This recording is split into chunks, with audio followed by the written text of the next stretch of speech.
ప్రేమ కలిగిన తండ్రి, ఇంతవరకు మమ్మల్ని కాపాడినందుకు స్తోత్రం నాయన. మాకు నిత్యమైన ఆదరణను చూపు దేవా.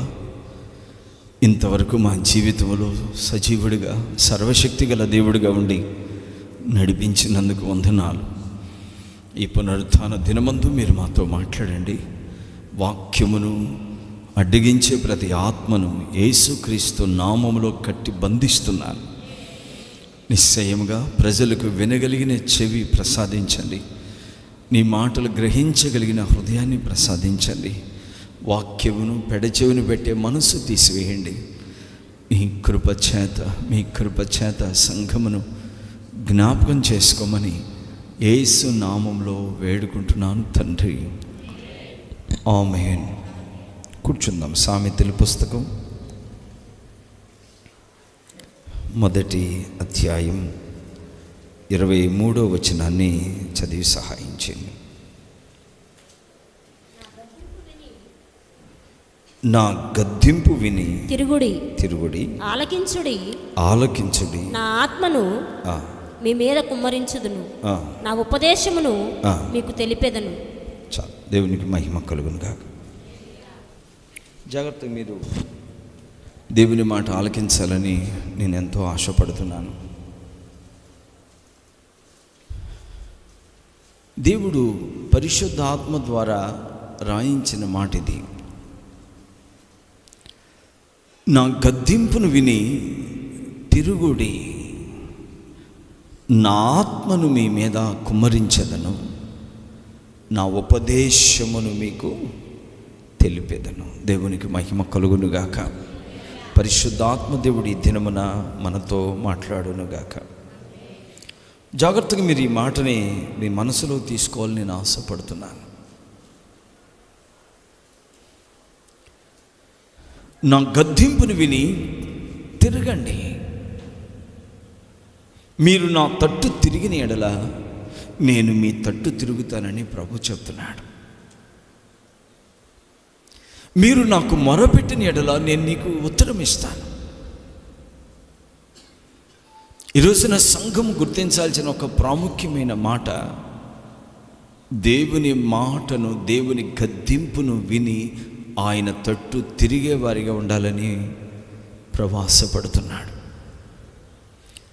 నా గద్దింపును విని తిరగండి, నేను మీ మీద నా ఆత్మను కుమ్మరిస్తాను, నా ఉపదేశమును మీకు తెలియజేస్తాను.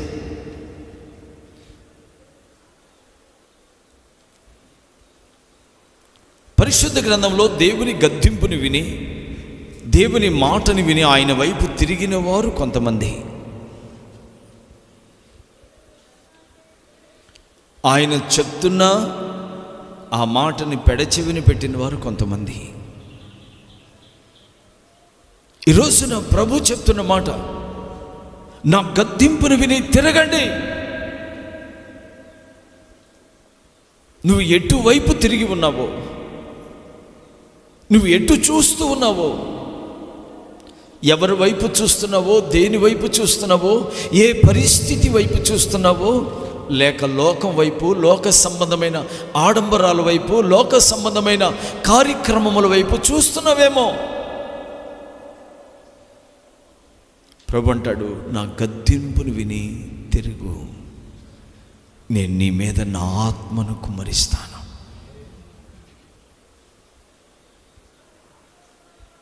నా ఉపదేశమును నీకు తెలియజేస్తాను. దేవుడు ఎన్నోసార్లు మనల్ని గద్దిస్తున్నాడు, హెచ్చరిస్తున్నాడు.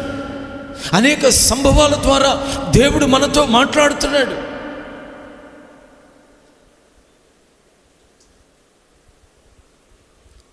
దేవుడు ఎన్నిసార్లు హెచ్చరించినా, ఎన్నిసార్లు గద్దించినా తన స్వభావాన్ని మార్చుకోని వారు ఎంతోమంది. ఎన్ని మార్లు గద్దించినా లోబడిన వాడు మరీ తిరుగు లేకుండా హఠాత్తుగా మరణించినని వాక్యం సెలవిస్తుంది. దేవుని గద్దింపును సంఘము మనస్సులోనికి తీసుకోవాలి.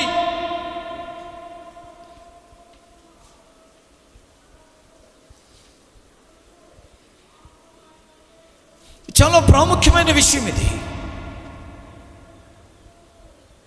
నువ్వు దేవుని మందిరానికి వచ్చినప్పుడు దేవుడు నీతో మాట్లాడగలగాలి. పరిశుద్ధ గ్రంథంలో కొంతమందితో దేవుడు మాట్లాడలేదు.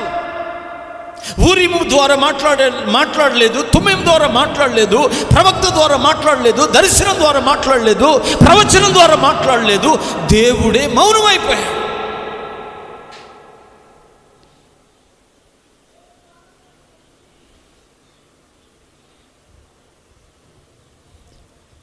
నీవు ఆయన గద్దింపును లక్ష్య పెట్టిన ఎడల, నీవు ఆయన వైపు తిరిగినట్లయితే దేవుని కరుణ నీ మీదకు దిగి వస్తుంది. దేవునికి మహిమ కలుగునుగాక. దేవుని గద్దింపును మనం స్వీకరించేవారిగా ఉండాలి. కొంతమందికి గద్దింపు అంటే అసలు ఇష్టం ఉండదు. ప్రసంగం వాళ్ళకు నచ్చినట్లుగా రావాలి, వారు మెచ్చినట్లుగా రావాలి ప్రసంగం. గద్దింపు అంటే అస్సలు ఇష్టం ఉండదు.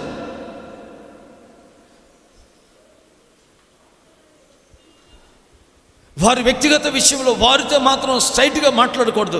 ఇంకెవరితో మాట్లాడినా వాళ్ళకి ఇష్టమే. దేవుని బిడ్డ, దేవుడు మనందరి స్థితిగతులను ఎరిగిన వాడై ఉన్నాడు. నా జీవితం ఆయనకు తెలుసు, నీ జీవితం ఆయనకు తెలుసు. మన స్థితిగతులు ఎరిగిన వాడు గనక మనతో మాట్లాడతాడు. అది నీకు కొంచెం బాధ అనిపించవచ్చు, హెచ్చరిక. నీకు కొంచెం కష్టం అనిపించవచ్చు. అయినా దేవుని గద్దింపును విని నీ మనస్సు మార్చుకోమని ప్రభు నీతో మాట్లాడుతున్నాడు. అదే సామెతల పుస్తకం 3వ అధ్యాయం 12వ వచనం. తండ్రి తనకు ఇష్టడైన కుమారుని గద్దించు రీతిగా, తండ్రి తనకి ఇష్టడైన కుమారుని గద్దించు రీతిగా యెహోవా తాను ప్రేమించు వారిని గద్దించును. తాను ప్రేమించు వారిని గద్దించును. నోరుంటే ఆమె చెప్తారా? గట్టిగా చెప్తారా? తండ్రి, ఒక తండ్రి తనకి ఇష్టడైన వాడిని గద్దించు రీతిగా యెహోవా తాను ప్రేమించు వారిని గద్దించుచున్నాడు. ఎవరిని ప్రేమిస్తున్నాడో వారిని గద్దిస్తున్నాడు. ఇప్పుడు తండ్రి తనకి ఇష్టమైన కుమారుని ఎడల ఎలాంటి మనసు కలిగి ఉంటాడు చెప్పండి? వాళ్ళు ఏదైనా తప్పిపోతున్నారనుకో, మాట వినలేదనుకో, అవిధేయుడిగా ఉన్నాడు అనుకో, లేక శోధనలో ఉన్నాడు అనుకో, కీడులో ఉన్నాడు అనుకో, ఏం చేస్తాడు?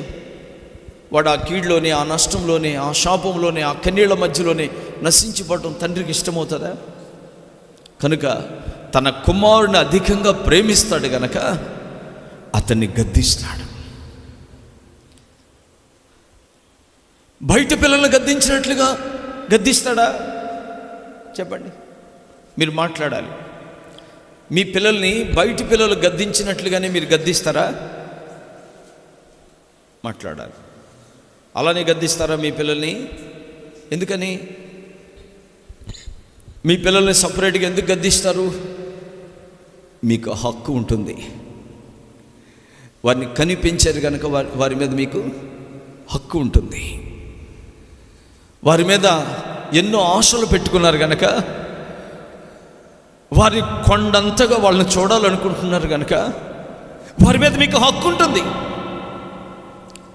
బయట పిల్లల్ని గద్దించినట్లుగా కాకుండా నీ గర్భమును పుట్టిన నీ బిడ్డను మరి విశేషంగా గద్దిస్తావు. ఎందుకంటే అది నీ హక్కు. ఆమేన్. ఇప్పుడు దేవుడు, ఒక తండ్రి తన కుమారుని గద్దించు రీతిగా ఎంత హక్కుతో గద్దిస్తాడో, ఎంత అధికారంతో గద్దిస్తాడో, ఏ ఉద్దేశంతో గద్దిస్తాడో, ఏ మనసు కలిగి గద్దిస్తాడో, అలాగుననే యెహోవా తాను ప్రేమించు వారిని గద్దిస్తాడట. దేవునికి స్తోత్రం కలుగునుగా. ప్రభు మనల్ని ప్రేమించాడు గనక, ప్రేమిస్తున్నాడు గనక, తన స్వరక్తం ఇచ్చి మనల్ని సంపాదించుకున్నాడు గనక, వెలకట్టి మనల్ని విడిపించాడు గనక ఆయన మనల్ని గద్దిస్తాడు. నాకు ప్రేమే కావాలయ్యా, గద్దింపు వద్దునే చెప్పండి. కొంతమందికి వారికి మనస్సుకు నచ్చినట్లుగానే మాట్లాడాలి, లేకపోతే వాళ్ళకి దాన్ని ఫేస్ చేయలేరు. దాన్ని ఎదుర్కోలేరు వాళ్ళు. నీ మనస్సు మార్చుకునుట వలన నీవు నూతనపరచబడతావు. దేవుని గద్దింపును వినుట వలన నీవు సరిచేయబడతావు. దేవునికి మహిమ కలుగును గాక. గట్టిగా చెప్తారా? హల్లెలూయా. అందుకనే సంఘము దేవుని గద్దింపును వినేదిగా, స్వీకరించేదిగా ఉండాలి. ఆమేన్. గట్టిగా చెప్తారా? ఇంకొంచెం గట్టిగా చెప్తారా? దేవుని గద్దింపు మనకెంతో ప్రయోజనం. అందుకే దావీదు అంటాడు, నీవు నన్ను శిక్షించి ఉండుట నాకు మేలాయను అంటాడు. ఆమేన్. ఆయన శిక్షలో, ఆయన శిక్షణలో, ఆయన గద్దింపులో, ఆయన హెచ్చరికలో మనము నడవగలిగితే మన జీవితాలు మహిమగా మార్చబడతాయి. మనము దేవుని రాజ్యం కొరకు సిద్ధపరచబడగలుగుతాము. దేవునికి స్తోత్రం కలుగునుగాక. కొంచెం గట్టిగా చెప్పండి, ఇంకొంచెం గట్టిగా చెప్పండి. అందుకనే అంటాడు, నా గద్దింపును విని తిరగండి. నా గద్దింపును విని తిరగండి. మీ మనస్సు మార్చుకోండి. దేవుని వాక్యం ప్రకటించబడుతున్న దైవజనులు చెప్తున్న సంఘ సహవాసంలో వాక్యం వింటున్నాం. సెల్ ఫోన్ ద్వారా ఎంతోమంది వాక్యాలు వింటున్నాం. ఈరోజు దేవుని వాక్యం చాలా ఈజీగా దేవుని మహాకృపను బట్టి మనకు దొరుకుతూ ఉంది. దేవునికి స్తోత్రం కలుగును గాక. వాక్యాన్ని వింటున్నాం.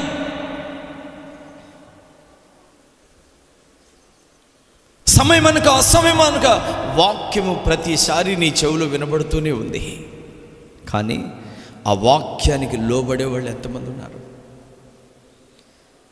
ఆ మాటని విని దేవుని వైపు తిరిగే వాళ్ళు ఎంతమంది ఉన్నారు? ఉదాహరణకు చెప్పనా, శిష్యులు అన్నారు, మీరు సిలువ వేసిన నజరేయుడైన యేసుని ఆయన దేవుడుగాను ప్రభువుగాను చేసి ఉన్నాడు, ఆయన మృతులలో నుండి లేచాడు, అందుకు మేమే సాక్షులమే అన్నారు. ఆ మాటకి వాళ్ళు తమ మనస్సులు మార్చుకున్నట్లుగా మనం చూస్తాం. చదవండి ఆ మాటని. అపోస్తుల కార్యం 2వ అధ్యాయం 37 వచ్చిన మనం చూడండి. 37, 36 చూడండి ఒకసారి. ఈ మాట విని హృదయంలో నొచ్చుకొని, చదవది. హృదయంలో నొచ్చుకొని, సహోదరులారా మేమేమి చేతుమని పేతురును కడమ అపోస్తులను అడుగగా పేతురు, మీరు మారు మనసు పొంది పాపక్షమాపణ నిమిత్తము ప్రతివాడు యేసుక్రీస్తు నామమున బాప్తిసం పొందుడి, అప్పుడు మీరు పరిశుద్ధాత్మను వరమును పొందుదురు. దేవునికి మహిమ కలుగును గాక. ఇప్పుడు నువ్వు చదివిన కాంచి పై వచ్చిన ఒకసారి చదవమ్మా. దేవుడు ప్రభువుగాను, మీరు సిలువ వేసిన యేసుని దేవుడు ప్రభువుగాను క్రీస్తుగాను నియమించెను. ఇది ఇశ్రాయేలు వంశమంతయు రూఢిగా తెలుసుకున్న వాళ్ళని చెప్పాను. చూసారా, దేవుని మాట చెప్పిన వెంటనే అక్కడ పెద్ద మర్మమేం చెప్పలేదు, వాళ్ళు జరిగిన సంభవం చెప్పారు అంతే. అందుకని వాక్యము గ్రహించడానికి నీ మనసు దేవుని వాక్యం మీద పెట్టాలి. వాక్యం చెప్పేటప్పుడు నీ మనసు అటు ఇటుపోయింది అనుకో, దేవుని వాక్యం నీకు అర్థం కాదు. వాళ్ళు చెప్పారు, మీరు సిలువ వేసిన నజరేయుడైన యేసుని దేవుడు ప్రభుగాను క్రీస్తుగాను నియమించాడని చెప్పాడంతే. వెంటనే వారు తమ మనస్సులను మార్చుకున్నారు. ఆమేన్. వెంటనే వారి మనస్సులో ఒక మార్పు, వారు దేవుని వైపు తిరిగినట్లుగా మనం చూస్తాం. ఈ రోజున సంఘములో సమకూర్చబడిన దేవుని బిడ్డలు అనబడుతున్న మనము కూడా దేవుని వైపు, దేవుని గద్దింపుని విని, దేవుని హెచ్చరికను విని, దేవుని మాట కఠినముగా నీ వద్దకు వచ్చినప్పుడు, నీతోనే మాట్లాడుతున్నట్లుగా అనిపించినప్పుడు నీ మనస్సు మార్చుకుని నువ్వు దేవుని వైపు తిరుగుట అవశ్యకమని గుర్తించాలి. ఆమేన్. ఇంక వేరేది అవసరం లేదు. ఫస్ట్ నీ దేవునికి నీకు మధ్య ఉన్న సంబంధాన్ని సరి చేసుకోవాలి. మిగిలిన కార్యాలు తర్వాత. ఏది ముఖ్యం? నీ దేవుని మాట వినటం ముఖ్యమా, లేక నీ మనస్సును ఆలోచించి నడవటం ముఖ్యమా? నీ దేవుడు నీకు దూరం కాకుండానట్లు నీవు నీ దేవుని మాట విని సంపూర్ణముగా ఆయనకు లోబడుటే ముఖ్యమని ఈ దినము నువ్వు గ్రహించుదువుగాక. జాగ్రత్త గమనించండి. ఏ పరిస్థితిలో నుండైనా మనము దేవుని హెచ్చరికను, గద్దింపును విని ఆయన తట్టు తిరగాలి. మన పితరులైన ఇశ్రాయేలీలు అనేక సందర్భాల్లో వాళ్ళు తప్పిపోయినప్పుడు వారు తమ జీవితాలను సరిచేసుకుని దేవుని తట్టు తిరిగినట్లుగా లేఖనాల్లో రాయబడింది. దేవునికి స్తోత్రం కలుగునుగాక. చెప్పండి కొంచెం గట్టిగా. ఆయన తట్టు తిరిగినట్లుగా లేఖనాలు ఘోషిస్తున్నాయి.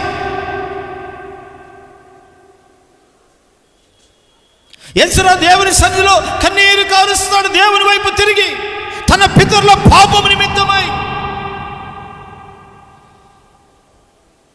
బైబిల్ సెలవిస్తుంది, వారు ఆయన తట్టు తిరుగగా వారికి వెలుగు కలిగెను.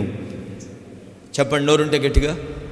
వారు ఆయన తట్టు తిరుగగా వారికి వెలుగు కలిగెను.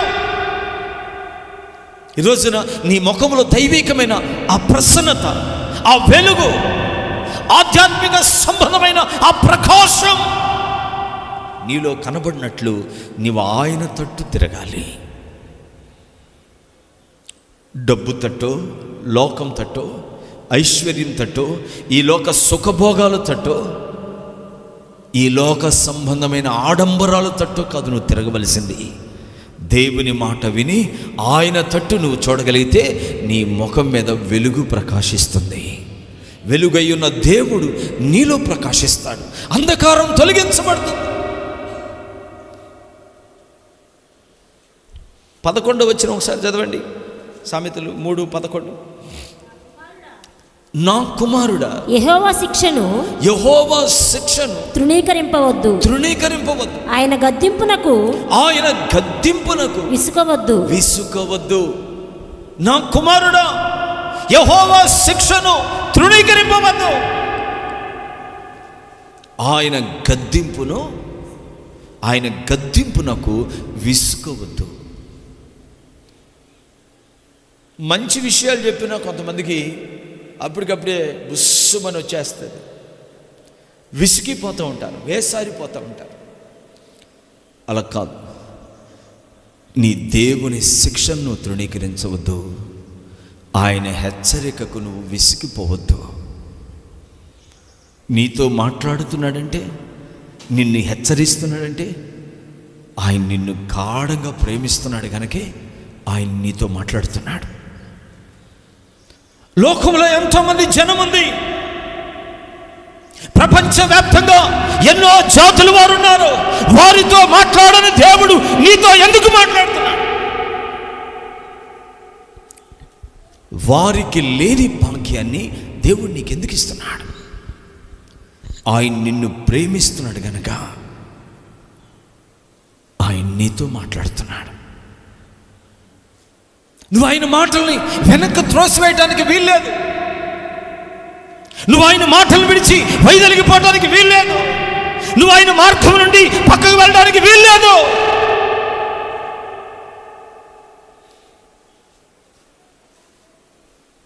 అందుకే వాక్యం సెలవిస్తుంది, నీతిమంతుల మార్గము ఆయనకు తెలియను, దుష్టుల మార్గము నాశనమునకు నడుపును అన్నాడు. కనుక మనం దేవుని నీతిని విడువక ఆయన గద్దింపునకు, ఆయన వాక్యమునకు లోబడిన వారమై సరి అయిన మార్గములో నడుచుదుముగాక. గట్టిగా చెప్పండి హల్లెలూయా, హల్లెలూయా. యోబు గ్రంథంలో ఒక మాట ఉంది, 13వ అధ్యాయం 10వ వచనం. మీరు రహస్యముగా పక్షపాతము చూపిన ఎడల నిశ్చయముగా ఆయన మిమ్మును గద్దించును. ఆయన మిమ్ములను గద్దిస్తాడు. మీరు రహస్యముగా పక్షపాతం చూపిస్తే ఒకరి ఎడల ఒక రకంగా, మరొకరి ఎడల మరొక రకంగా పక్షపాతం చూపిస్తే ఆయన నిన్ను గద్దిస్తాడు.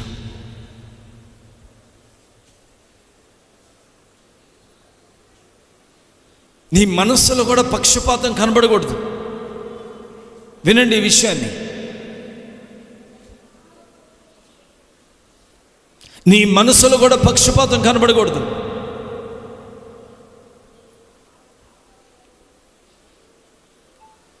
ఒకవేళ నీ మనసులో ఉన్న పక్షపాతాన్ని, భేదమును సేవకునికి మరుగు చేయగలవేమో, నీ ఎదుటి వారికి మరుగు చేయగలవేమో, నీ దేవునికి మాత్రం మరుగు చేయలేవన్న విషయాన్ని ఈరోజు నువ్వు తెలుసుకోవాలి. పక్షపాత ధోరణి, పక్షపాతంగా నడిచే నడక. ఒకవేళ దేవుడే పక్షపాతి అయితే, అలాగే దేవుడు ప్రేమిస్తే, ఈ రోజున మనం అందరం ఆయన సన్నిధిలో కూర్చోవడానికి అవకాశమే ఉండేది కాదు. దేవుడు లోకమును ఎంతో ప్రేమించాడు గనక అందరి ఎడల నీతిమంతుల మీద అనీతిమంతుల మీద వర్షాన్ని కురిపించి అందరిని పోషించి సంరక్షించి కాపాడుతున్నాడు గనక దేవుడు పక్షపాతం లేనివాడై ఉన్నాడు. సరిగ్గా దేవుని బిడ్డలమైన మనము కూడా పక్షపాతం చూపని వారిగాను, దేవుని నీతిని అనుసరించే వారిగాను మనము దేవుని సన్నిధిలో నడుచుకొందుముగాక. పక్షపాత ద్వారాని విడిచిపెట్టే. ప్రభు నీతోనే చెప్తున్నాడు. అందరినీ దేవుని ప్రేమతో చూడగలుగుతున్నావా? నిజముగా క్రీస్తు ప్రేమను పంచగలుగుతున్నావా? లేక పక్షపాతి ద్వారణతో ఉన్నావా? దేవుడు నిన్ను హెచ్చరిస్తున్నాడు. ఈ గద్దింపుని విని నీ మనస్సు మార్చుకో.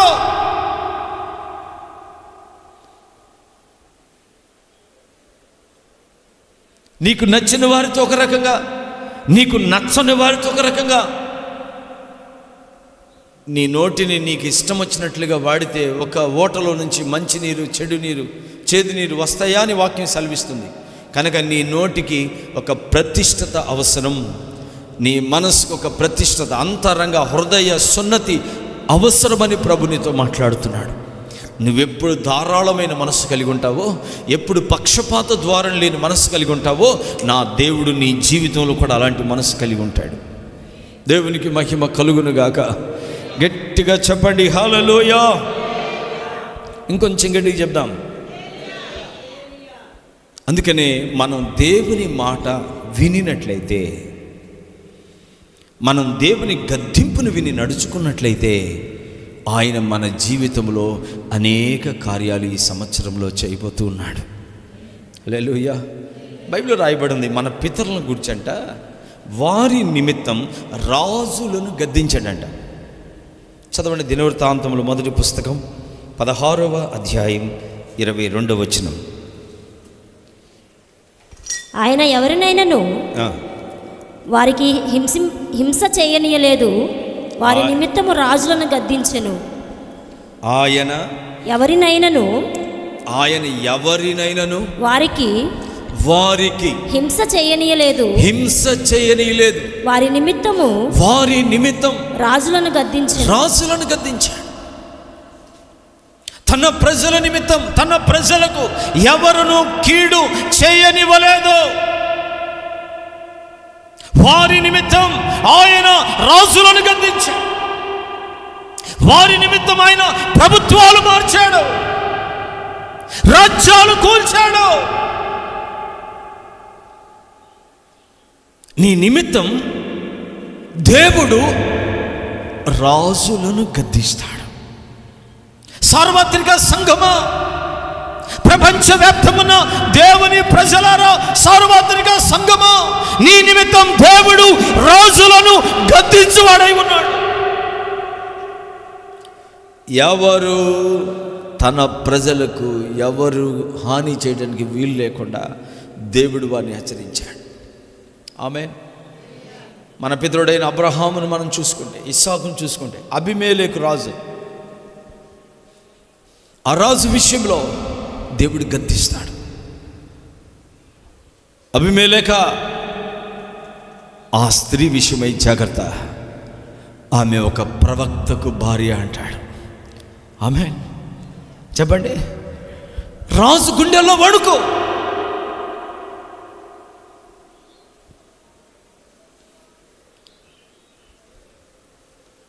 ఒక సాధారణమైన మనిషి వెళ్ళి అబ్రహాము నిలబడితే రాజు నిలబడే పరిస్థితి.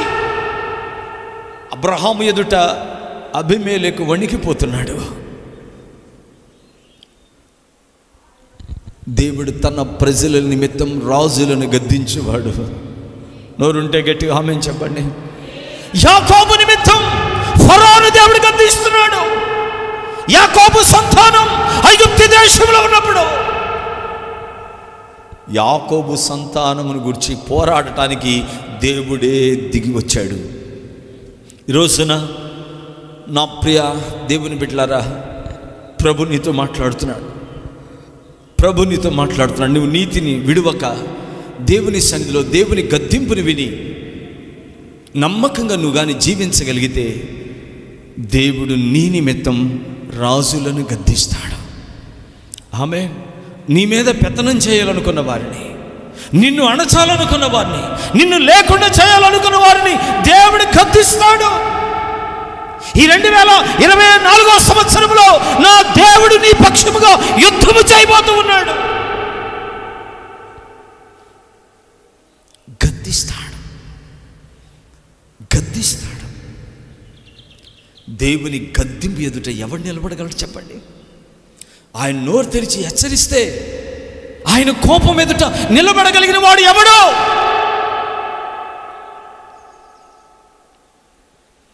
కనుక నువ్వు ఏ పరిస్థితికి భయపడక నీకు తోడయున్న దేవునిని నీవు దుఃఖపెట్టక, నీలో ఉంచిన పరిశుద్ధాత్మకు దుఃఖాన్ని కలిగించకుండా నీవు దేవుని గద్దింపుని విని ఆయన నీతి మార్గంలో నడిచినట్లయితే దేవుని కార్యాలు నీ కన్నుల ఎదుట కొట్టొచ్చినట్లుగా కనబడతాయి. ఎవరుంటే ఆమేన్ చెప్తారా? కొంచెం గట్టిగా హల్లెలూయా, హల్లెలూయా. గమనించండి, రహస్యంగా పక్షపాత ధోరణి ఉంటే ఆయన నిన్ను గద్దిస్తాడు. జాగ్రత్త. దానికి ముందే నీవు నీ మనసు మార్చుకోమని ప్రభు నీతో చెప్తున్నాడు. దేవుని గద్దింపుని విని లోబడి జీవించే దేవుని బిడ్డ, నీ నిమిత్తం దేవుడు రాజులను గద్దిస్తాడు. ఆమేన్. అధికారులకు హెచ్చరికిస్తాడు. దేవుడు నీ సమస్యలు, గడ్డుగా ఉన్న నీ సమస్యలు పరిష్కరిస్తాడు. అది ఏదైనా కావచ్చు.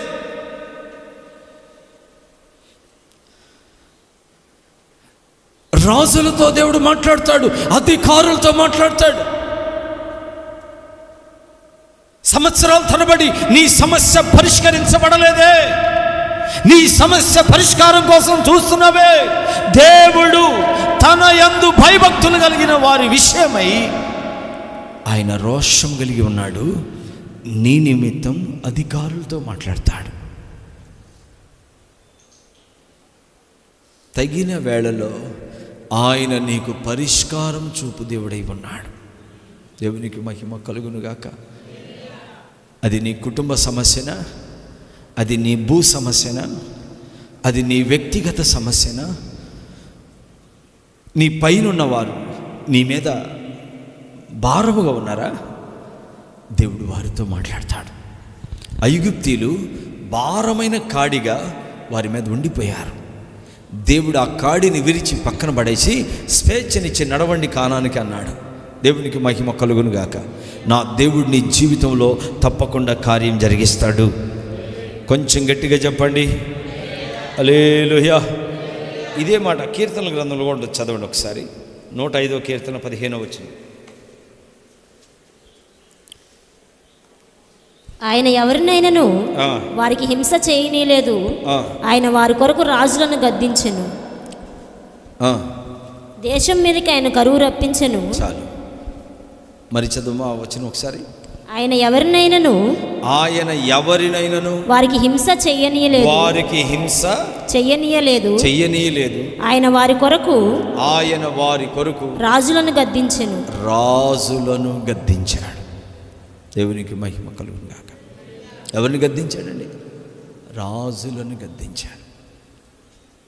మరొక విషయం, నీ కుటుంబాన్ని ఇబ్బంది పెడుతున్నా, లేక నీ శరీరంలో క్రియ చేస్తూ నిన్ను బాధిస్తున్న అపవిత్ర ఆత్మలను ఆయన గద్దిస్తాడు. మార్కు సువార్త 9వ అధ్యాయం 25వ వచనం.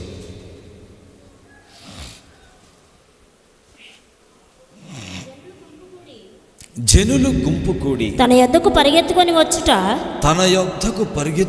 వచ్చుట యేసు చూచి మోగవైన చెవిటి దయ్యమా వానిని వదిలి పొమ్ము, ఇక వానిలో ప్రవేశింపవద్దని నీకు ఆజ్ఞాపించుచున్నానని చెప్పి ఆ అపవిత్రాత్మను గద్దించెను.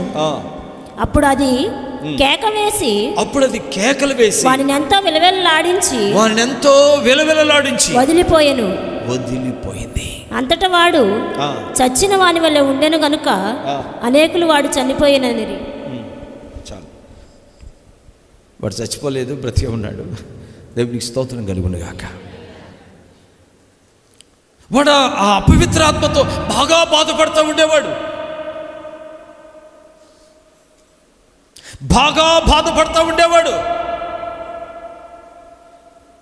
ఇప్పుడు యేసయ్య అంటాడు, చెవిటివైన మోగదయ్యమా వానిని విడిచిపోమ్మని నీకు ఆజ్ఞాపిస్తున్నాను అన్నాడు. అప్పుడు దాన్ని గద్దించగా అది అతనిని విడిచిపోయింది. ఈరోజున ఎంతోమందిని, ఎన్నో కుటుంబాలని ఈ అపవిత్ర ఆత్మలు ఇబ్బంది పెడుతున్నాయి. భక్తి లేని కుటుంబాల్లో, ప్రార్థన లేని జీవితాల్లో ఎన్నో సమస్యలు, ఎన్నో పోరాటాలు. సంఘమా, నువ్వు దేవుని గద్దింపుని విన్నట్లయితే, నువ్వు దేవుని మాటకు లోబడినట్లయితే, నా దేవుడు నీ జీవితంలో గొప్ప కార్యాలు చేయబోతున్నాడు. నీ కుటుంబాన్ని నాశనం చేసి దరిద్రతకి, శాపానికి గురి చేస్తున్న అపవిత్ర ఆత్మలను నా దేవుడు గద్దించును గాక. ఆయన గద్దిస్తాడు. దేవునికి మహిమ కలుగును గాక. హుషారుగా చెప్దామా? మరొక విషయం చెప్పనా?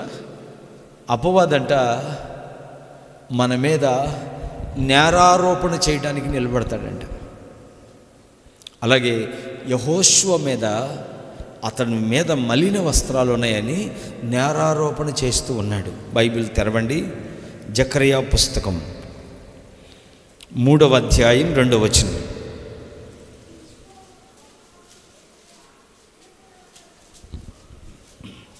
త్వరగా చదవండి, ముగిస్తాను.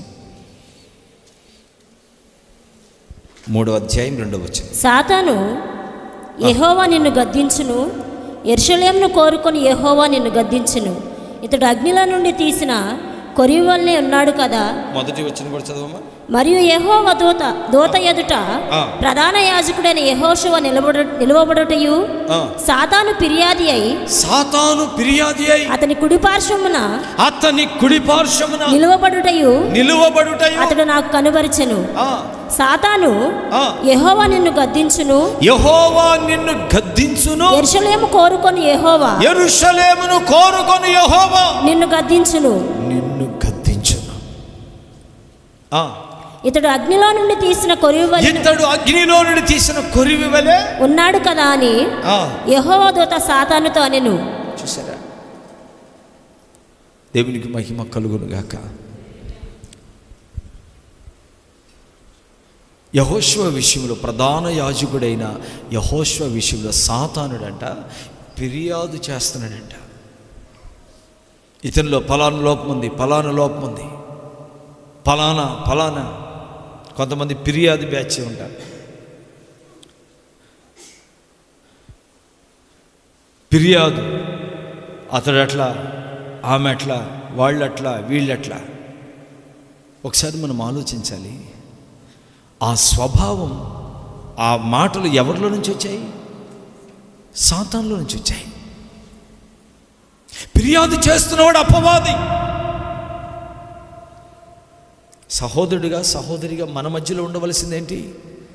నీ సహోదరులు ఎవరైనా బలహీనులైతే వారికి చేయూతనిచ్చి లేపండి, వారి కోసం కన్నీరు కార్చండి, వారికి స్వార్థను ప్రకటించండి. ఒకవేళ నీ ఎడల తప్పు చేస్తే డైరెక్ట్గా వెళ్ళి మాట్లాడు.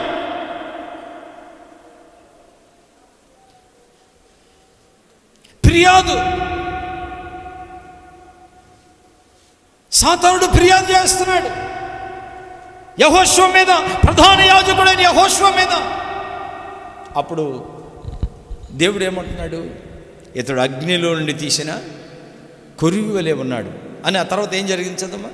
యెహోషువ మలిన వస్త్రములు ధరించిన వాడై, యెహోషువ మలిన వస్త్రములు ధరించిన వాడై దూత సముఖంలో నిలువబడి ఉండగా దూత దగ్గరగా నిలిచిన వారిని పిలిచి ఇతని మైల బట్టలు తీసివేయడని, ఇతని మలిన వస్త్రాలు తీసివేయమని ఆజ్ఞాపించి, నేను నీ దోషమును పరిహరించి ప్రశస్తమైన వస్త్రములతో నిన్ను అలంకరించుచున్నానని సెలవిచ్చెను.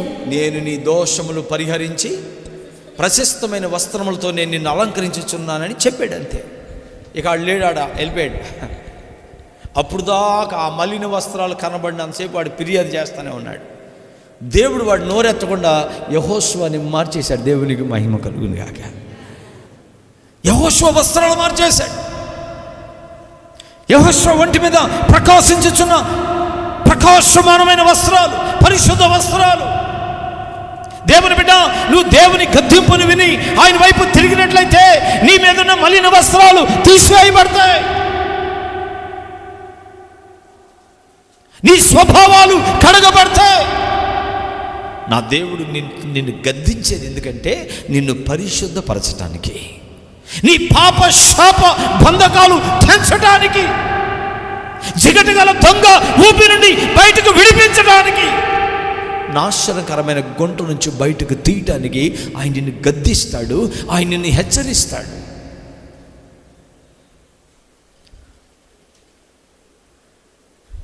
ఆలోచించారా? దేవునికి మహిమ కలుగును గాక. ఫిర్యాదు చేసే ఆ స్వభావం ఎవరితో మీరు తెలుసుకోండి. క్రీస్తు యేసు కలిగిన మనస్సు మనం కలిగి ఉండాలి. ప్రేమ దోషములను కప్పును. ప్రేమ అమర్యాదగా మాట్లాడదు.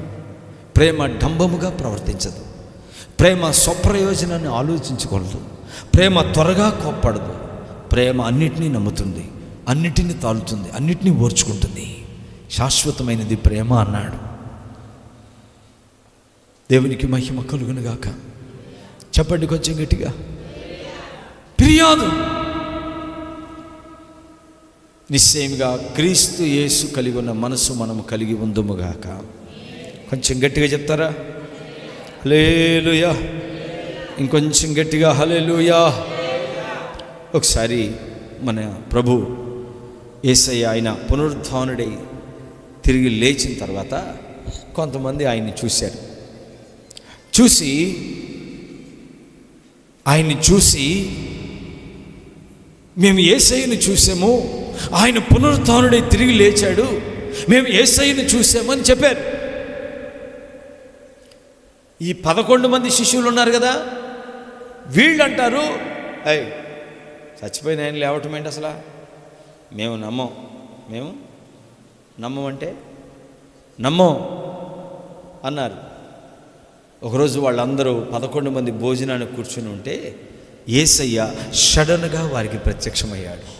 ప్రత్యక్షమై వారి అవిశ్వాసాన్ని, వారి హృదయ కాఠిన్యాన్ని, వారి హృదయ స్థితిని చూసి గద్దించాడంట. 3.5 సంవత్సరాలు ఆయనతోనే ఉండి, ఆయనతో తిని, ఆయన పక్కనే పడుకున్న వీళ్ళు మాట్లాడిన మాటలకి ఆయనకి కోపం వచ్చింది. అరే నేను ముందే చెప్పాను కదా, నన్ను సిలువేస్తారు, 3వ రోజు నేను లెగిస్తాను, సజీవుడిగా లెగిస్తాను అని ముందే చెప్పాను కదా అన్నట్లుగా దేవుడు వారిని గద్దించినట్లుగా రాయబడింది. చదవండి ఆ మాటని. మార్కు సువార్త 16వ అధ్యాయం 14వ వచనం. పిమ్మట 11 మంది శిష్యులు భోజనమునకు కూర్చుని ఉన్నప్పుడు ఆయన వారికి ప్రత్యక్షమై తాను లేచిన తరువాత తన్ను చూసిన వారి మాట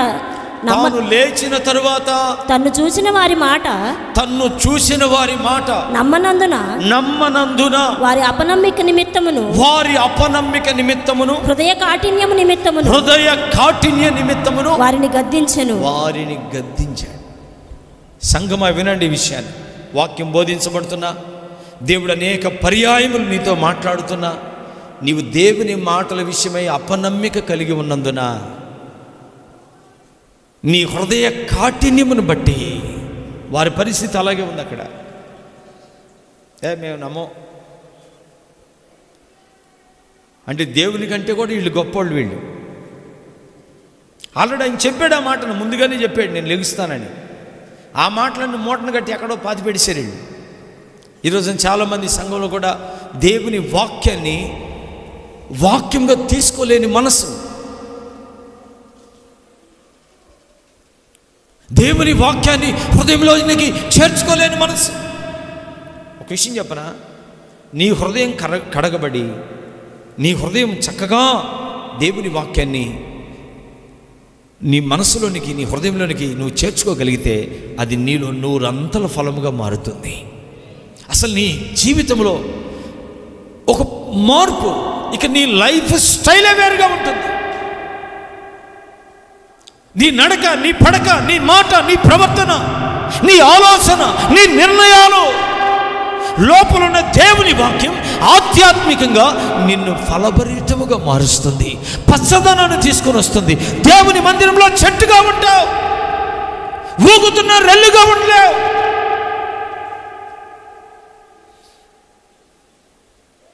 ఆలోచించండి విషయాన్ని. అసలు దేవునితో 3.5 సంవత్సరాలు ఉన్నాయి, పక్కన వాళ్ళు ఇట్లా మాట్లాడొచ్చా?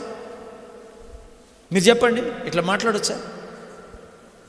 కనీసం నీ సీనియారిటీని బట్టి అయినా నీలో కొంత సిన్సియారిటీ కనబడాలిగా, ఆ భక్తి కనబడాలిగా, ఆ మంట కనబడాలిగా, ఆ వైరాగ్యం కనబడాలిగా, ఆ రోషం కనబడాలిగా, ఆ ప్రార్థన కనబడాలిగా,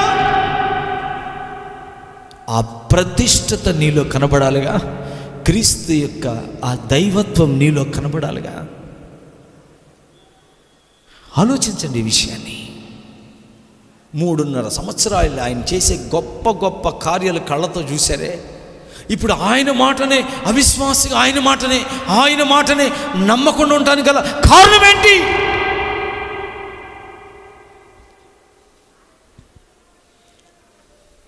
అందుకని ఆయన వారి అవిశ్వాసాన్ని బట్టి, ఆయన్ని చూసిన వారి మాటలు నమ్మనందున, వారి హృదయ కాఠిన్యాన్ని బట్టి ఆయన గద్దించాడు. అసలు మీకు మైండ్ ఉందా? నాతో ఇంతకాలం ఉండి మీరు చేసింది ఏంటి? ఇంతకాలం ఉన్నారు కదా, మీరు ఎన్నో కార్యాలు మీరు చూశారు కదా. రొట్టెలు 1000 మందికి పంచడం మీరు చూడలేదా? ఆమేన్. కుష్ఠరోగులు శుద్ధులు అవటం మీరు చూడలేదా? దయ్యాలు పట్టిన వారు విడుదలవటం మీరు చూడలేదా? చచ్చిన వారు లేపటం మీరు చూడలేదా? మీరెందుకు నా మాటని నమ్మకుండా ఉన్నారు?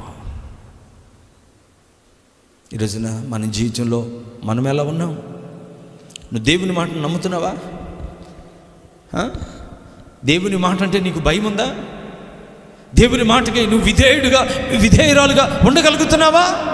దేవుని బిడ్డ, ఒకసారి నువ్వు ఆలోచించి. దేవునికి స్తోత్రం కలుగును గాక. కొంచెం గట్టిగా చెప్పండి, హల్లెలూయా, హల్లెలూయా. ఏమేం గద్దిస్తాడు ఆయన చెప్పండి? మీ నిమిత్తం రాజులను గద్దిస్తాడు. ఆమేన్. ఏమైనా పక్షపాతం చూపిస్తాయి నిన్ను గద్దిస్తాడు. దేవునికి స్తోత్రం కలుగును గాక. హల్లెలూయా. నీ మీద ఫిర్యాదు చేసే సాతానుని ఆయన గద్దిస్తాడు. తర్వాత ఆయన మాటలు నమ్మనందున హృదయాన్ని కఠినపరుచుకుని కాఠిన్యముగా, అసలు యేసయ్య అంటే ఎవరో తెలియదన్నట్లుగా ప్రవర్తిస్తున్నా నిన్ను గద్దిస్తాడు. జాగ్రత్త. దేవుని గద్దింపుని విని ఆయన వైపు తిరగాలి. దేవునికి మహిమ కలుగును గాక. అంత మాత్రమే కాదు, దేవుని బిడ్డలారా, ఆయన మీతో చెప్తున్నాడు, మీ పంటను తినివేయు పురుగులను గద్దిస్తాడు. నోరు గట్టిగా ఎత్తి ఆమేన్ చెప్పండి. మీ పంటను తినేసే పురుగులను ఆయన గద్దిస్తాడు.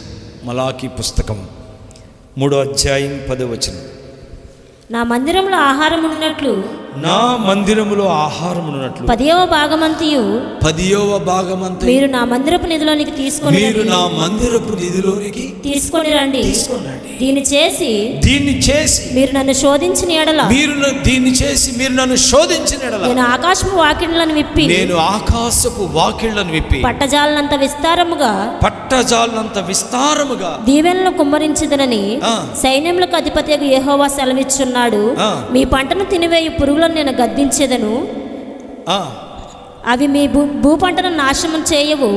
మీ ద్రాక్ష చెట్లు అకాల ఫలములను రాల్పకుండా ఉండుటను సైన్యములకు అధిపతిగా యెహోవా సెలవిచ్చుచున్నాడు. దేవునికి మహిమ కలుగును గాక.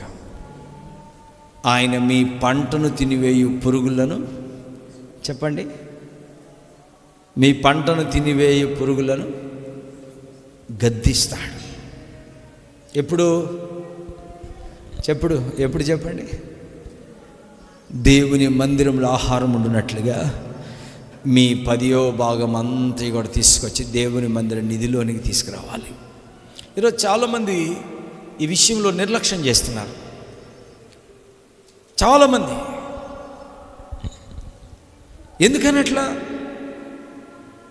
నువ్వు ఆశీర్వదించబట్టం నీకు ఇష్టం లేదా? కొంతమంది కొంతకాలం నియమంగానే నడుస్తున్నారు, మధ్యలో విడిచిపెట్టేస్తున్నారు. అది నీది అనుకోవద్దు, అది దేవుని సొమ్ము. ఆమె నీది కాదు, అది దేవుంది. అది నువ్వు ఖర్చు చేయడానికి వీల్లేదు. దాన్ని ఎలాగైనా ఆయన రాబట్టుకుంటాడు. నీ ఫలములలో అకాలం, నీ ద్రాక్ష తోటలో అకాల ఫలములు ఎందుకు రాలుతున్నాయి? నీ భూపంట ఎందుకు పురుగులు తినేసి నాశనం అయిపోతుంది? ఎందుకు నీ కష్టం నీకు ఆశీర్వాదకరంగా ఎందుకు లేదు? నువ్వు ఉద్యోగం చేస్తున్నావా? నీ నెల సాలరీ, నీ నెల జీతం నువ్వు ఆశీర్వాదకరంగా అనుభవించగలుగుతున్నావా? ఆలోచించండి ఈ విషయాన్ని. నీ భూపంట, నీ భూమి సమృద్ధిగా పండగలుగుతుందా? దేవుని మందిరం ఎప్పుడు నీ మనసులో ఉండాలి. ఆమె దేవుని మందిరంలో ఆహారం ఉండునట్లు నీ రాబడిలో 10వ భాగం దేవుని మందిరం నిధిలోనికి తీసుకొని రావాలి. అప్పుడు నీకు కలిగే నష్టాలతో దేవుడు పోరాడతాడు. దేవుడు వాటిని గద్దిస్తాడు. మనం అది చెయ్యం. అది చేయకుండా మనం ప్రాబ్లమ్స్ చెప్తూ ఉంటాం. మాకు చాలా కష్టంగా ఉంది పాస్టర్ గారు, చాలా ఇబ్బందిగా ఉంది పాస్టర్ గారు. కష్టం అంటానే ఉంటాము, చేయకూడని అన్నీ చేస్తూనే ఉంటాం.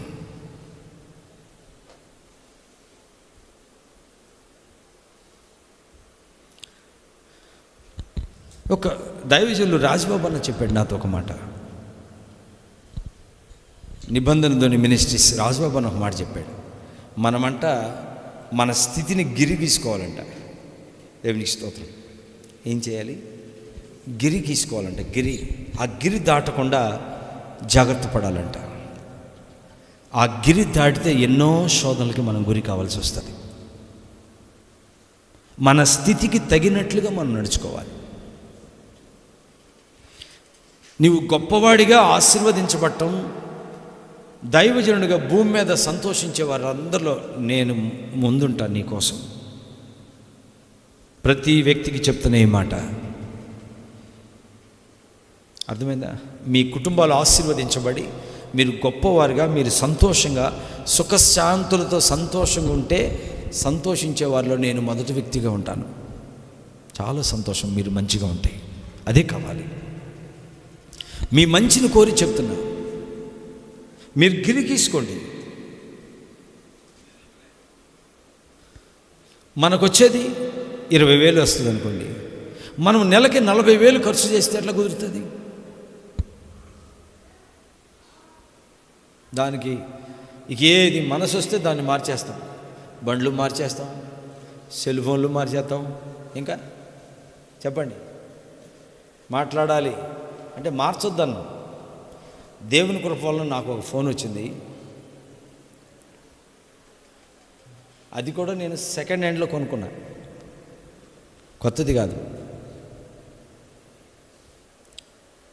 ఆ ఫోన్ కొత్త ఫోను 32,000. నేను కొన్నది ఎంతకి? 12,000కి. 12,000 పెట్టి కొనుక్కొని దగ్గర ఇప్పుడు 3 సంవత్సరాల నుంచి అదే వాడుతున్నారు. పగిలిపోయింది ఆల్రెడీ. చాలామంది అంటున్నారు, పాస్టర్ గారు మీ ఫోన్ మార్చుకోవచ్చు. పర్లేదమ్మా, బాగానే పనిచేస్తుంది. ఆమేన్. చెప్పండి కొంచెం గట్టిగా. ఇటు చూడండి, కొంచెం ఇటు చూడండి, నాకెళ్ళి చూడండి. మీరు ఎవరు బాధపడకండి. నేను ఎందుకంటున్నానంటే, మీరు అనవసరమైన చిక్కుల్లో ఇరుక్కుపోవద్దు. మీకు కలిగిన వాడితో తృప్తి చెంది మీరు ముందుకు వెళ్ళండి. తగిన వేళలో క్రియ చేసే దేవుడు ఒక రోజు వస్తుంది. ఆ రోజు దేవుడే తన చేతులతో నిన్ను లిఫ్ట్ చేస్తాడు పైకి. నువ్వు ఆయన మీద ఆధారపడి ఉండు చాలు. కష్టంలో ఉంచాడా దేవుడు నిన్ను? కష్టంలోనే ఉండు. అందుకని దేవుడు అంటాడు, నీ కష్టం నాకు తెలుసని ఎఫెసీ సంఘంతో అంటాడు. నీ క్రియలు, నీ కష్టము, నీ సహనము నేను ఎరుగుదును అన్నాడు. కష్టంలో ఉన్నావా? దేవునికి మొరపెట్టు. న్యాయ విరోధంగా నడవటానికి ఇష్టపడవద్దు. నీవున్న కష్టంలోనే కన్నీరు కాల్చు, నీవున్న స్థితిలోనే కన్నీరు కాల్చు. గిరికీసుకో. నన్ను ఆశీర్వదించు ప్రభువా, నన్ను ఆశీర్వదించు. నా ప్రభు నిన్ను దర్శించిందని నా తూర్పు, పడమర, ఉత్తర, దక్షిణాలకి నిన్ను విస్తరింప చేస్తాడు. తొందరపడకండి. ప్రతి విషయంలో తొందరపడకండి. కొంచెం వెయిట్ చేయండి, వెయిట్ చేయండి.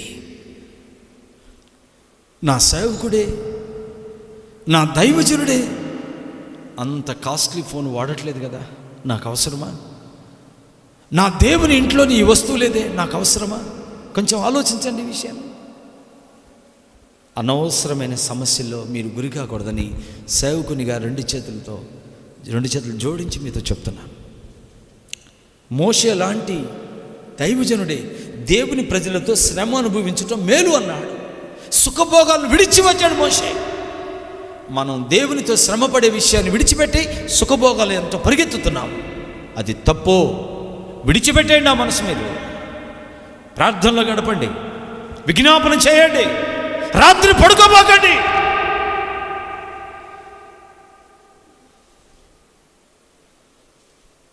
పీకలు దాకా తింటాం, గురకలు పెట్టుకొని తెల్లవారులు నిద్రపోవటం.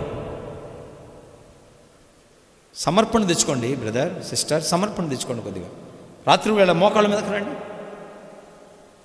మోకాళ్ళ మీదకి రండి. రాత్రి వేళ రాత్రి అంతా గడపండి. మీ సమస్యల కొరకు, మీ పసి పిల్లల ప్రాణం కొరకు కన్నీరు కార్చండి. దేవుడు మీ జీవితంలో గొప్ప కార్యం చేస్తాడు. దేవునికి మహిమ కలుగునుగా. మీ పంటను తినివేసే పురుగులను ఆయన గద్దిస్తాడు. చివరికి ఒక్క మాట చదవండి. భక్తిహీనుల గురించి దేవుడు ఈ మాట అంటున్నాడు. చూడండి, కీర్తనల పుస్తకం 50వ అధ్యాయం 16వ వచనం నుండి 21వ వచనం వరకు చదువుమా. ఫస్ట్ 21వ వచనం చదువు. ఇట్టి పనులు నీవు చేసినను, ఇట్టి పనులు నీవు చేసినను నేను మౌనినై ఉంటిని. అందుకు నేను కేవలము నీ వంటి వాడనని నువ్వు అనుకొంటివి. అయితే నీ కన్నుల ఎదుట ఈ సంగతులను నేను వరుసగా ఉంచి నిన్ను గద్దించేదను. నిన్ను గద్దిస్తాను. ఇప్పుడు 16వ వచనం నుండి చదవండి. భక్తిహీనులతో దేవుడు ఇట్లు సెలవిచ్చుచున్నాడు. నా కట్టడలను వివరించుటకు నీకేమి పని? నా నిబంధన నీ నోట వచించదవేమి? దిద్దుబాటు నీకు అసహ్యము కదా. నీవు నా మాటలను నీ వెనుకకు త్రోసివేసెదవు. నువ్వు దొంగను చూచినప్పుడు వానితో ఏకీభవించ ఏకీభవించదవు. వ్యభిచారులతో నీవు సాంగత్యము చేసెదవు. కీడు చేయవలనని నీవు నోరు తెరుచుచున్నావు. నీ నాలుక కపటము కల్పించుచున్నది. నీవు కూర్చుండి నీ సహోదరుని మీద కొండెములు చెప్పుచున్నావు. నీ తల్లి కుమారుని మీద నీ తండ్రి కుమారుల మీద అపనిందలు మోపుచున్నావు.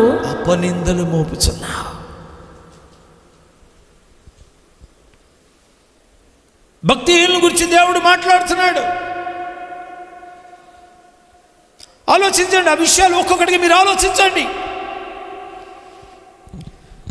దిద్దుబాటు నీకు అసహ్యము కదా, నీవు నా మాటలను నీ వెనుకకు త్రోసివేసెదవు. దేవుడు ఏదైనా మాట్లాడితే నాకు కాదులే అనుకుంటా, నాకు కాదులే. దేవుని మాటని వెనుకకు త్రోసేసే మనసు ఎంత ఎంత ప్రమాదకరమైన మనసు.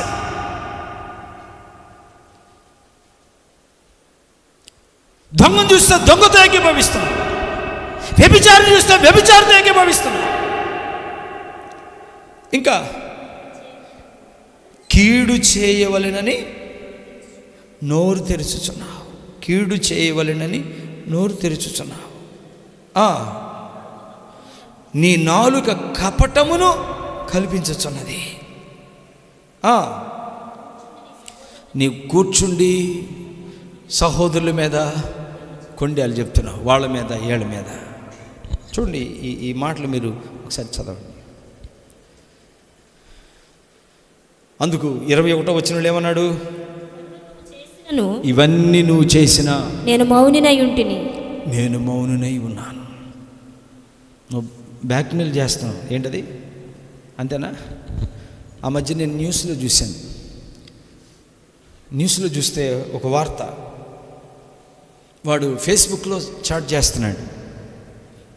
ఒక ఆమె పరిచయం అయితే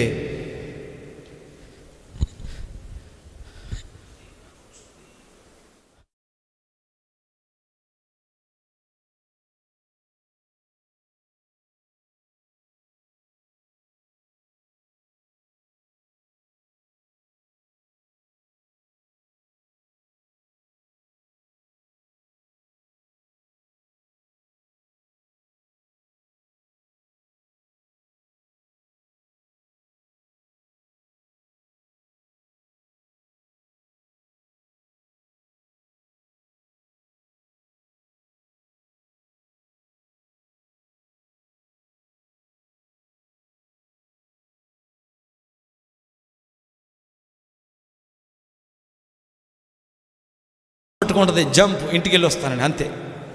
అట్లా అప్పటికే ఆమె 15-16 పెళ్ళిళ్ళు చేసుకుంది. మరి ఆమె టాలెంట్ ఏంటో మరి. ఉన్నారు ఇలాంటి విచిత్రమైన వాళ్ళు. జాగ్రత్త, మోసం చేయబాకు. నీ నాలుకకి పని చెప్పబాకు. ఎవరిని మోసం చేయొద్దు. అవసరమా ఫేస్బుక్లో ఆపేసేయండి, తీసి అవతల పడండి.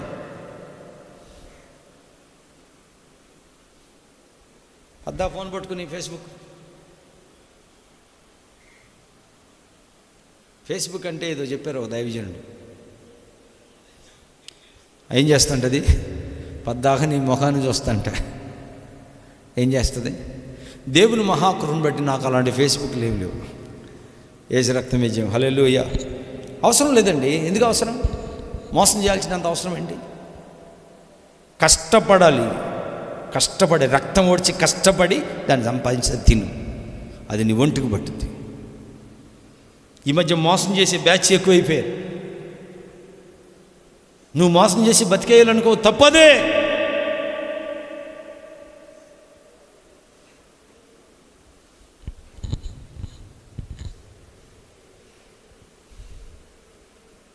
అందుకేమన్నాడు? దిద్దుబాటు నీకు అసహ్యము, నీవు నా మాటలను నువ్వు వెనుకకు త్రోసివేసేదవు. నీవు దొంగను చూచినప్పుడు వానితో ఏకీభవించదవు. వ్యభిచారితో నీవు సాంగత్యం చేసేదవు. కీడు చేయవలనని నీ నోరు తెరుచుచున్నావు, నీ నాలుక కపటము కల్పించుచున్నది, నీవు కూర్చుండి నీ సహోదరుల మీద కొండెములు చెప్పుచున్నావు, నీ తల్లి కుమారుల మీద అపనిందలు మోపుచున్నావు. ఇట్టి పనులు నువ్వు చేసినను నేను మౌనునై ఉంటిని, అందుకు నేను కేవలము నీ వంటి వాడినని నువ్వు అనుకుంటివి. అయితే నీ కన్నుల ఎదుట ఈ సంగతులన్నీ నేను వరుసగా ఉంచి నిన్ను గద్దిస్తాను.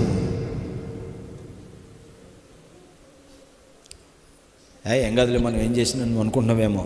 తోలు తీసి పెడతాడు దేవుడు, జాగ్రత్తగా ఉండండి. తోలు తీసేస్తాడు. దేవుని భయముతో నువ్వు నడిచినట్లయితే నీ నిమిత్తం రాజులను గద్దిస్తాడు. భయముతో నువ్వు నడిచినట్లయితే నిన్ను శోధించే అపవిత్ర ఆత్మలను గద్దిస్తాడు. భయముతో నువ్వు నడిచినట్లయితే నీ మీద ఫిర్యాదు అయి ఉన్న అపవాదిని గద్దిస్తాడు. నువ్వు భయముతో భక్తితో జీవించినట్లయితే నీ పంటను తినివేసే పురుగులను గద్దిస్తాడు. అందుకని అపోస్తులైన పౌలు గారు ఒక మాట అన్నాడు, మంచి పోరాటం పోరాడి తిని నా విశ్వాసమును కాపాడుకుంటుని. చదవండి ఆ మాటని, నా పరుగును కడముట్టించి తిని. చదవమ్మా, తీశారా?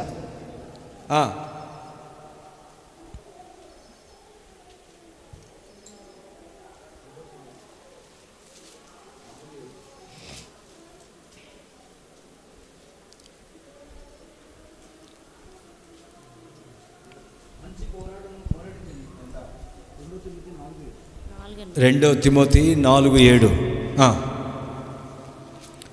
త్వరగా ముగించేస్తాను.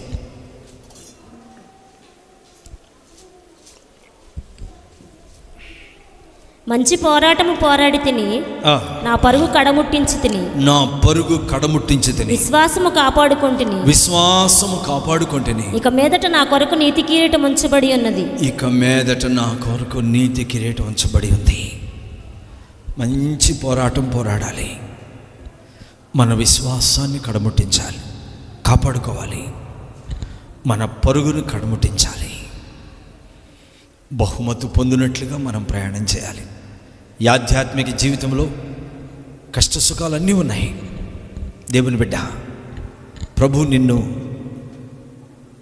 హెచ్చరిస్తున్నప్పుడు, ప్రభు నిన్ను గద్దిస్తున్నప్పుడు నువ్వు దేవుని వైపు తిరగాలి. నువ్వు దేవునికి విరోధం ఉండి ఏమీ చేయలేవు, ఏమీ చేయలేవు. గుర్తుపెట్టుకో ఆ విషయాన్ని. దేవుడు నీకు విరోధి అయితే ఇక నిన్నెవడు బాగు చేయలేడు. దేవుడు నిన్ను వెంబడిస్తున్నప్పుడు ఆయనకు తగినట్లుగా నువ్వు బ్రతకాలని ప్రభు నీతో మాట్లాడుతున్నాడు. దేవునికి మహిమ కలుగునుగాక. ఆయన గద్దింపుని విని తిరుగు, నీ మనస్సు మార్చుకో. తండ్రి తన కుమారుని గద్దించు రీతిగా యెహోవా తాను ప్రేమించిన వారిని గద్దిస్తున్నాడు. నీ మనస్సు మార్చుకో. ప్రేమతో దేవుడు చెప్తున్నాడు. దేవునికి అప్పగించుకో. అట్టి కృప దేవుడు అనుగ్రహించునుగాక. అందరూ మోకరించండి.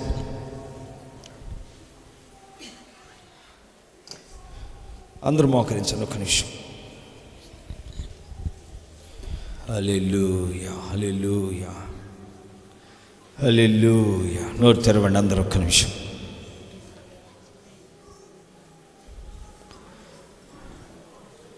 ఆలోచించండి దేవుని బిడ్డలారా.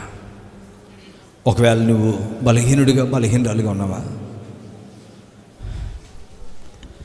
మోసంతో ఉండిపోయావా? దేవుని మాటలను పెడచెవిని పెడుతూ ఉన్నావా? దేవుని గద్దింపుని స్వీకరించలేని స్థితిలో ఉన్నావా? నువ్వు దేవుని మాటలను వెనుకకు త్రోసేస్తున్నావేమో. నోరు తెరవండి ఒక్క నిమిషం. ఒక్క నిమిషం నోరు తెరవండి.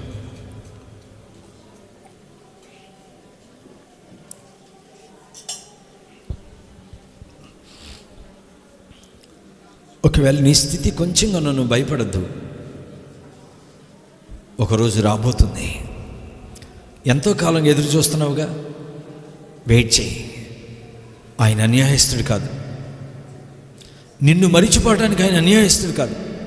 ఒకవేళ నువ్వు మరిచిపోయావేమో, ఆయన్ని నువ్వు విడిచిపెట్టావేమో, దేవుని విడిచి తిరుగుతున్నావేమో,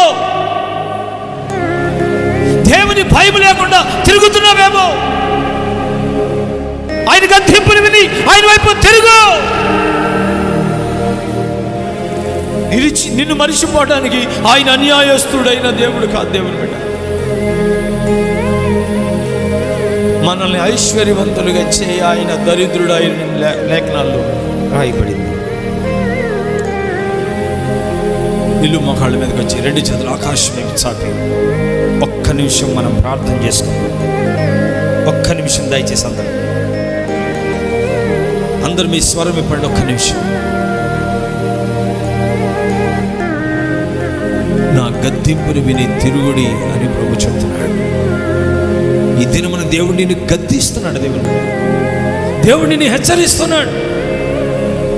నీ మొదటి స్థితిని విడిచిపెట్టావు, ప్రార్థన విడిచిపెట్టావు, పరిశుద్ధతను విడిచిపెట్టావు, లోకంతో చేతులు కలిపావు.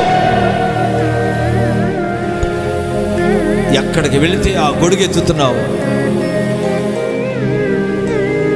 ఏ గొడుగు కింద ఆ విధంగా నువ్వు ప్రవర్తిస్తున్నావు. అది తప్పు, అది క్రమం కాదు.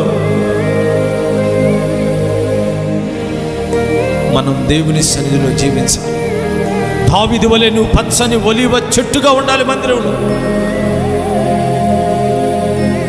నువ్వు పెళ్ళగించబడటానికి వీల్లేదు. పెళ్ళగించడానికి నువ్వు అవకాశం ఇవ్వద్దు. యేసు ప్రభు వారు ఒక మాట అన్నాడు, నాతో కలిసి సమకూర్చని వాడు నాకు విరోధి.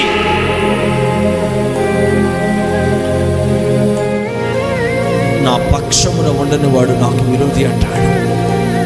నాతో పాటు సమకూర్చని వాడు చెదరగొట్టేవాడు.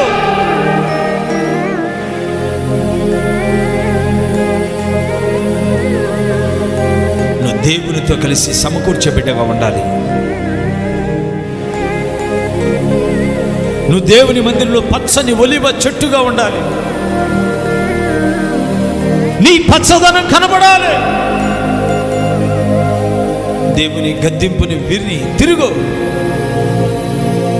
నువ్వు స్త్రీ అయినా పురుషుడైనా, మందిరంలో ఉన్నా, లైవ్లో ఉన్నా, ఎక్కడున్నా, నువ్వెవరైనా సరే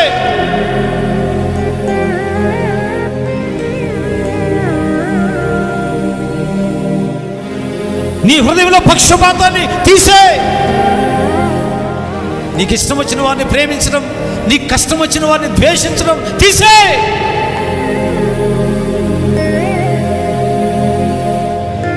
ఆయన నీ నిమిత్తం రాజులను గద్దిస్తాడు. అపవిత్ర ఆత్మలు నిన్ను, నీ కుటుంబాన్ని, నీ కుటుంబాన్ని, పిల్లలను శోధించే అపవిత్ర ఆత్మలు గద్దిస్తాడు. అవి పారిపోతాయి.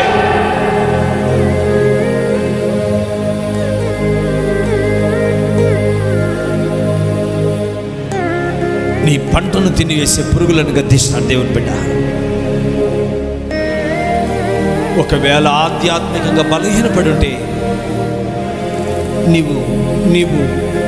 నువ్వు కలిగి ఉన్న ఆ విశ్వాసాన్ని నువ్వు పోగొట్టుకున్నందుకు నేను గద్దించి సరి చేస్తాడు. అందుకే పౌలు గారు, ఓ అవివేకులైన గలతీయులారా, మిమ్మల్ని ఎవడు భ్రమ పెట్టాను?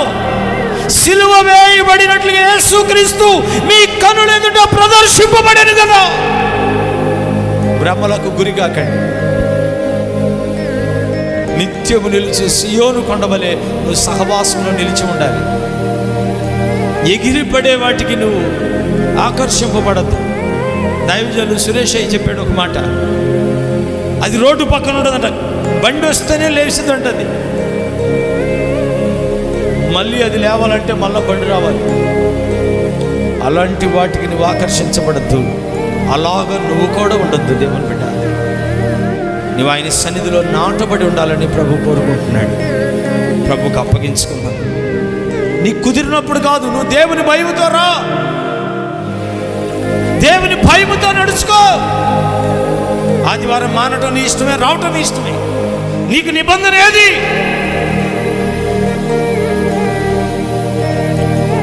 పరిపూర్ణంగా నువ్వు దేవునికి అప్పగించుకో.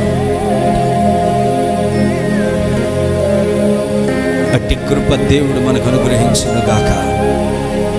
నిశ్చయంగా ఆయన గద్దింపు విని ఆయన వైపు తిరుగుదము గాక. మంచి పోరాటం పోరాడి విశ్వాసమును కాపాడుకొని పరుగును తొదమిట్టించే కృప ప్రతి ఒక్కరికి కలుగును గాక. బహుమతి పొందునట్లుగా పరిగెత్తుటకు దేవుడు కృప చూపును గాక.